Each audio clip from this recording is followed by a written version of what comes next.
Tonight on KGW News, a Vancouver woman living with no running water, no heat, and a ceiling that's falling down. It's frustrating, but I have to tell myself I have nowhere else to go. KGW investigates the state loophole allowing her landlord to sidestep repairs. Plus, I don't think I can embrace another mother to tell her son is gone, so I need you to do the right thing.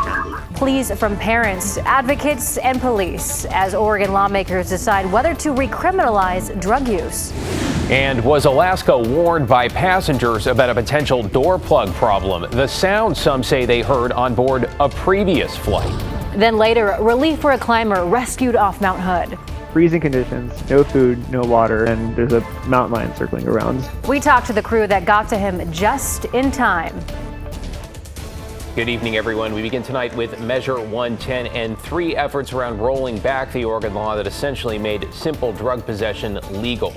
Thanks for joining us. I'm David Molko. And I'm China Green. Tonight, lawmakers heard public testimony from people for and against recriminalizing hard drugs. Catherine Cook has a story from Salem.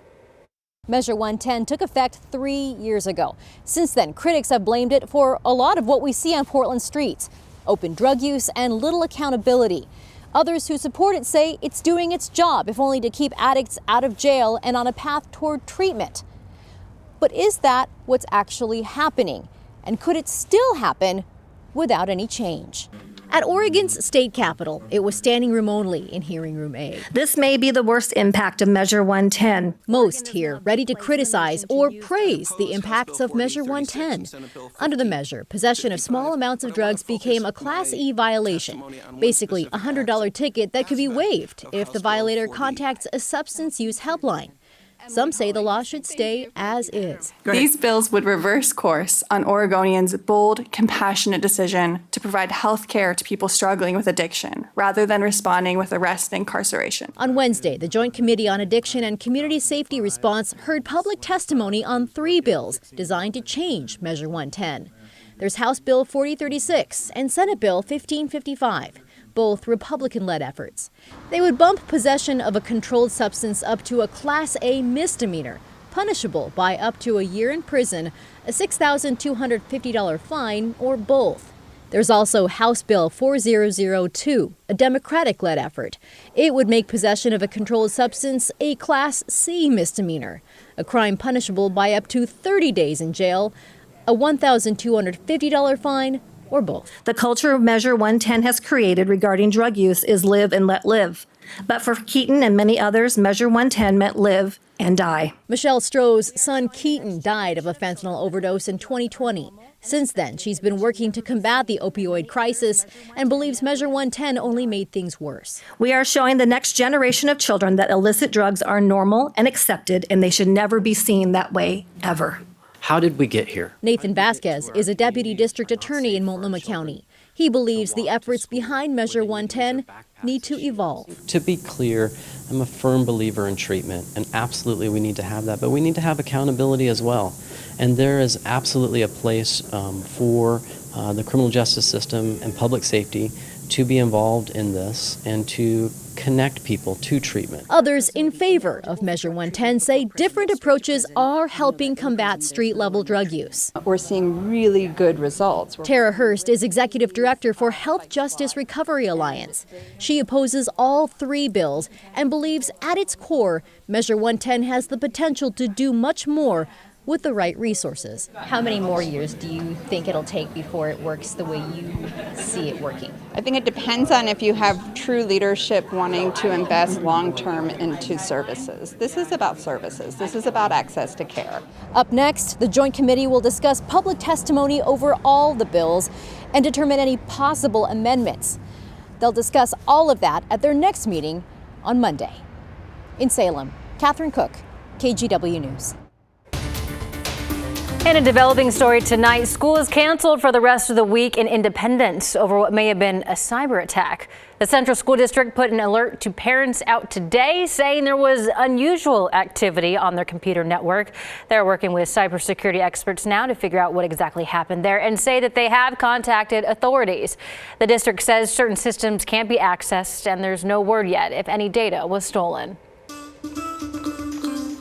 Well, now to a KGW investigation around a low-income renter in Vancouver who appears to be stuck living in squalor. That includes a hole in the ceiling and no working toilet. And as bad as those conditions sound, there's something else. She has no way to force her landlord to fix it because of a loophole in the law.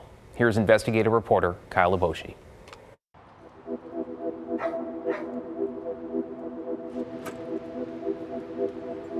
Unit number 61 at the hidden RV and mobile home park north of Vancouver is a place that Casey Jewell calls home, but there's nothing charming about it. Think people should be living in these kind of conditions? No. Nobody should be living in this. The place is falling apart, and no one will fix it. There's a hole in the kitchen ceiling. Because when it rains, it drips. It's like got all these buckets. She has no working stove, and the cabinets look like they're about ready to fall. I had food all in here before this happened, and it all got destroyed because the water got into there, so I had to throw all my food out. When we visited in late January, nothing. Casey hadn't had running water in 2 weeks. 1, 2, 3, 4, 5, 6, 7, 8, 9, 10, 11, 12, 13, 14. So management shut off water during a cold snap, she said, and never turned it back on. So I mark it every time. Casey's toilet stopped working months ago, and the drain in the tub spills straight to the ground. The only warmth comes from a small portable unit, because the heater, it's broken too. It's gotten worse. It's unlivable. Casey's 22-year-old son, Charlie, has started sleeping at his girlfriend's place. He just can't bear the conditions anymore, or the smell. Like a pungent mold smell. It's not as bad in like cold condition, but when it gets warm outside or hot, it gets unbearable in here. It's hard to breathe. Charlie has tried to help by patching holes and draping a tarp over part of the roof, but he could only reach so far, fearing he'd fall through it. Charlie and his mom have complained to management repeatedly about the mobile home, which they rent. They don't own the unit. They've sent emails and taken photos to help document the problems. Should they be fixing this property? They don't want to. They should, but they don't want to. And on top of that, the rent is going up. A notice taped to Casey's fridge warns that monthly rent will soon go from $925 to $950. As it is, Casey admits she's barely getting by, working part-time at Fred Meyer. It's frustrating, but I have to tell myself I have nowhere else to go. I have no money to go anywhere else. I don't know what to do anymore. Don't people have a right to safe, livable conditions? Yeah, actually, in Washington, that right is express. It's statutory. Carl Snodgrass of Northwest Justice Project explains Washington's Landlord-Tenant Act requires landlords to maintain their property or keep premises fit for human habitation. Things like electrical, plumbing, and heating have to work. But buried in that same law is an exception. So if you're behind on rent in Washington State, you can't force your landlord to make necessary fixes. Right. Yes. Yeah. If you're behind on rent, you basically have a right to habitable housing that you have no way of enforcing. Which is where Casey fits in. She fell behind on rent a couple years ago during the pandemic.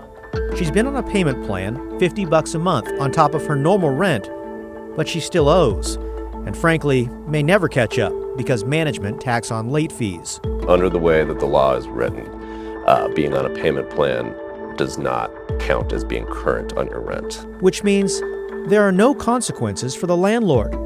They can ignore repair requests for tenants who are behind on rent. It's frustrating because I'm like, what am I supposed to do?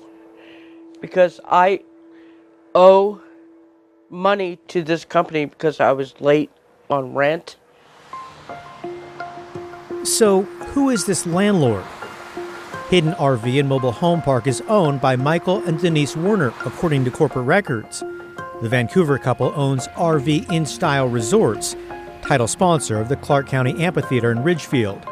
Records show they also have a convention center, investment company, and own and operate dozens of mobile home and RV parks across Oregon and Washington.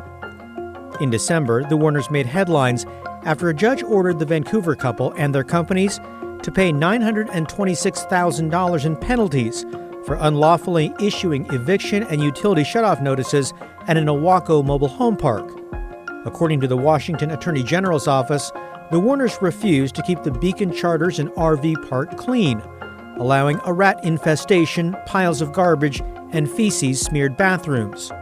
In court records, the AG's office wrote, Michael Warner stated he does not believe the law applies to him, and Denise Warner described the Beacon residence as filth. KGW tried to reach the Warners for comment in person, by email, and through their attorneys. We gave them a week to respond. They never did. Public records show the Warners own a $1.8 million home on the Columbia River and have a pair of mansions in Arizona, including this hilltop property currently on the market for $7.4 million.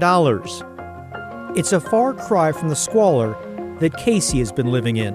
I'll go anywhere right now. If it's a tiny little home, just for us, you know, with the working bathroom, I'll be happy.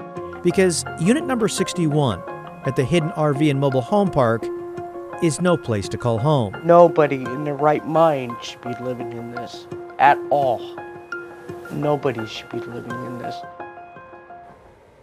That was Kyla Boshi reporting there. Now, the advocate you heard from earlier said Washington is the only state he's encountered with these kinds of protections for landlords. Now, there's a bill before Senate lawmakers that would potentially address this, but similar proposals have failed in the past.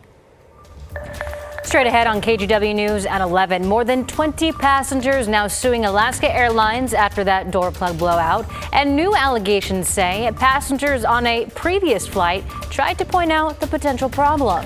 Plus, a fresh set of eyes for Portland's homeless crisis, how a new director is bringing international experience to try and make headway with one of the city's most pressing problems. Joe? And David, in China, we saw just under 1/10 of an inch of rain earlier today. I'm tracking more showers heading into Thursday. So how much rain is in the forecast for tomorrow and beyond? I'll let you know coming up in just a few minutes.